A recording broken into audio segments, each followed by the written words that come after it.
অনুভূতিটা এখন কেমন মনে হচ্ছে যেহেতু আপনি নির্বাচিত হয়েছেন? অনুভূতি হচ্ছে আমি একজন প্রাইমারি স্কুলের শিক্ষক কৃষকের সন্তান, তারপর আমি এলাকাবাসী সাগারা ফুলচুরিবাসী আমাকে ভালোবেসে ভোট দিয়েছে। এই অনুভূতি আমি অত্যন্ত উদ্বেলিত এবং আমার এলাকাবাসীর প্রতি কৃতজ্ঞ যে আমার এখন একজন ক্ষুদ্র মানুষকে তারা নির্বাচিত, তারা এমপি প্রার্থী নির্বাচন করেছেন, তাদের প্রতি কৃতজ্ঞতা প্রকাশ করছি।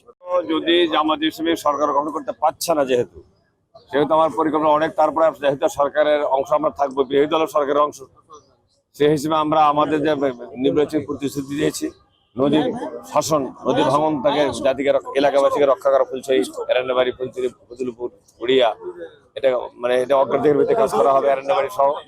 সেই সঙ্গে আমরা একটা ব্রিজের পরিকল্পনা আমরা উদ্যোগ করেছিলাম। ডেন্টিস্টের পরামর্শ নাও নতুন কোলগেট অ্যাক্টিভ সল্ট।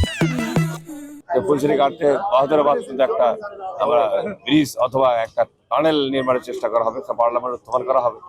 তারপরে আমাদের বেকারত্ব দূর করার জন্য পরিষেবা প্রসার করা হবে। সেই সঙ্গে পৌরসভা আমাদের পোলাপাড়া এবং কালীবাজার এটা পৌরসভা নির্মাণের একটা পরিকল্পনা রয়েছে।